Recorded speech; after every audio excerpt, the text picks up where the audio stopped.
तो और भाई लोग कैसे हो आप सब लोग मेरे यार। तो जैसा कि पिछले एपिसोड में हम सभी लोगों ने देखा जी हैंग की अचानक मिस्टीरियस तरीके से मौत हो गया था और किनले को समझ में आ गया था कि यहाँ पर कुछ ना कुछ बहुत ही गलत हो रहा है। तो अब हमें इस एपिसोड की शुरुआत में दिखाया जाता है कि किनले दो हाउसकीपर से मिलने के लिए आया होता है। वहाँ पर एक हाउसकीपर जिसका नाम वैंग होता है वो किनले को बोलता है, मास्टर ने मुझे कुछ लोगों को लाने के लिए कहा, जी हैंग के चीजों को पैक करने के लिए और उसके कमरे को बदलने के लिए। इस बात को सुनकर किनले के मुंह पर एक स्मेल आ जाता है और वो अपने मन में सोचते हुए बोलता है, शायद अब मुझे जी हैंग की मौत का कोई सुराग मिल सकता है। और फिर उन दोनों को बोलता है, तो फिर ठीक है मैं भी इसमें मदद करूंगा। जिसके बाद हमें दिखाया जाता है कि वो तीनों मिलकर जी हैंग के कमरे के चीजों को समेटने लगता है और तभी किनले को वहाँ पर एक डायरी मिलता है, जिसे देखने के बाद किनले अपने मन में बोलता है, जी हैंग ने मुझे एक बार कहा था कि उसका याददाश्त कमजोर है, इसीलिए वो अपने टेक्निकों को कॉपी करके रखता है। इससे उससे याद रखने में आसान होता है और ये बिल्कुल भी अजीब नहीं है। क्या जी हैंग का मौत सच में उसका किस्मत था?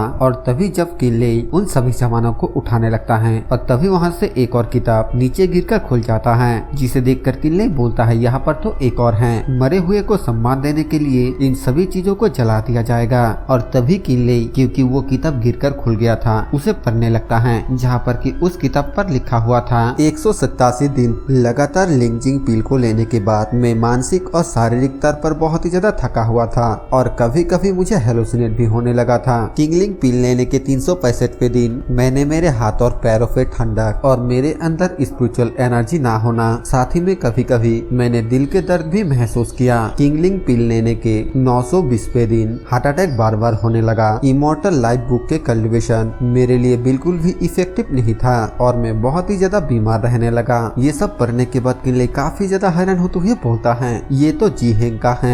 और उसने किनलिंग पिल को लेने के बाद जो कुछ भी उसके साथ हुआ वो सारे चीजें उसने लिख कर रखा। और तभी पीछे से वैंग बोलता है, ले फैंग, हमारा काम लगभग पूरा हो चुका है, तो क्या अब हम चले? उसके बात को सुनते ही किनले तुरंत उस किताब को अपने पास छुपा लेता है और फिर उसको बोलता है, ठीक है चलो। जी हैंग का सारा सामान जला देते हैं, इसे रखना बिल्कुल बेकार है। इसके बाद किनले सारा काम खत्म करने के बाद अपने कमरे के अंदर आ जाता है और तुरंत ही दरवाजे को बंद कर अपने मन में सोचते हुए बोलता है, अगर ये ऐसा ही है जैसा कि जी हैंग ने लिखा है कि ये किंगलिंग पिल बिल्कुल भी अच्छी नहीं है बल्कि एक पॉइजन पिल है, मैंने तो बिल्कुल भी डिफरेंस पर ध्यान नहीं दिया और 1 महीने तक लगातार किंगलिंग पिल को खाया। मुझे जल्द से जल्द देखना चाहिए कि आखिरकार जी हैंग ने और क्या क्या झेला था। उस किताब को पढ़ते हुए किनले को यह पता चलता है कि किंगलिंग पिल एक पॉइजनस पिल है और पूरे 4 सालों तक लगातार इसे खाने के बाद कल्टीवेट की हुई स्पिरिचुअल एनर्जी बिना किसी निशान के ही गायब हो गई। जी हैंग ने उस किताब पर लिखा था, 4.5 साल हो गया है और मैं ये पता लगाना चाहता हूँ कि आखिरकार स्पिरिचुअल एनर्जी कहा जाता है और यान शाओ आखिरकार चाहता क्या है। किनले को उस किताब पर यह भी पता चलता है कि जूसी नाम का एक बंदे का भी मौत हो गया था जो कि उससे पहले यहाँ पर आया था और इस किंगलिंग पिल के वजह से उसका हालत जी हैंग से भी बदतर हो गया था। लास्ट में उसको पता चल गया था कि आखिरकार उसका स्पिरिचुअल एनर्जी कहाँ गायब होता है, वो उसके हार्ट के नसों पर चला जाता था, जो कि उसने बिल्कुल भी नोटिस नहीं किया था और ये भी किंगलिंग पिल की वजह से ही हुआ था। किनले उस किताब के लिखावट को देखते हुए बोलता है, इंक तो बिल्कुल ताजा है, यानी कि ये उसके मरने के ठीक कुछ समय पहले ही लिखा गया था, इसीलिए उसने आखिरी बार मुझे कहा था कि वो यान शाओ से मिलने के लिए जा रहा है, क्योंकि वो यान शाओ से पूछना चाहता था कि आखिरकार उसके साथ हो क्या रहा है। इसके अलावा उसके पास और कोई भी नहीं था जिससे कि वो इसके बारे में पूछ सकता था। किनले ये सब कुछ पढ़ने के बाद काफी ज्यादा हैरान हो जाता है और फिर गुस्से के साथ टेबल पर अपना हाथ मारते हुए बोलता है, यान शाओ ने ऐसा दिखाया जैसे कि वो बहुत ही अच्छा इंसान है, लेकिन वो चुपके से जी हैंग को मार रहा था। हालांकि यान शाओ के इरादे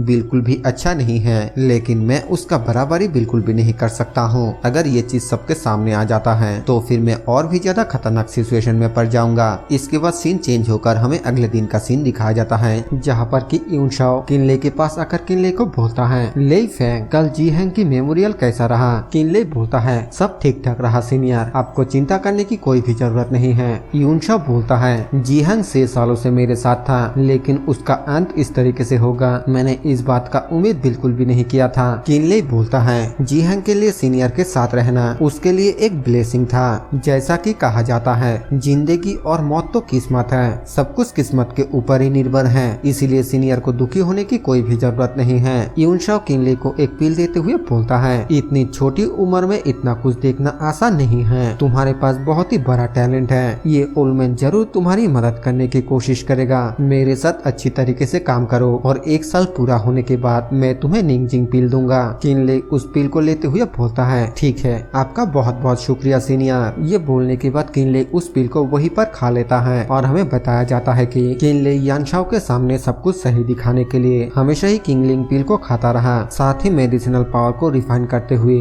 किंगलिंग पिल को पूरी तरीके से जांच करने के लिए अपने मिस्टीरियस एस्ट्रोलिप का इस्तेमाल करता रहा। जी हैंग के मौत के बेस पर किनले बहुत ही अच्छी तरीके से अपने ऊपर फोकस करता रहा। स्पिरिचुअल एनर्जी को दिल के नसों पर डाला गया था और किनले ने इसके डिफरेंस को नोटिस कर लिया। किंगलिंग पिल के मेडिसिनल पावर के वजह से कल्टीवेशन बेस के थोड़ा सा स्पिरिचुअल एनर्जी सच में अलग हो गया और दिल के ऊपर हमला कर दिया, जिसके बाद किनले ऐसा महसूस किया जैसे कि उसके मेरिडियन ब्लॉक हो गया, जिस वजह से हेवनली चक्र का संचालन बहुत ही ज्यादा कठिन हो गया। इसके बाद किनले अपने मन में सोचते हुए बोलता है, ये किंगलिंग पिल तो सच में बिल्कुल भी अच्छा पिल नहीं है। यानशाओ, तुम तो सच में बहुत ही ज्यादा बुरे हो। तुम हमेशा से ही उसको मारने का इरादा रखते थे। वो आगे बोलता है, मेरा टैलेंट मीडियोकर लेवल का है और किंगलिंग पिल को खाने के बाद से मेरे कल्टीवेशन में इम्प्रूव करना और भी ज्यादा मुश्किल हो गया है और आखिरकार जी हैंग के सीने पर खट्टा क्यों बन गया था। इस यानशाओ के पास बहुत सारे सीक्रेट छुपा हुआ है। अगर तुम इसी तरह धूर्त बनना चाहते हो तो फिर मुझे रूट होने पर दोष मत देना।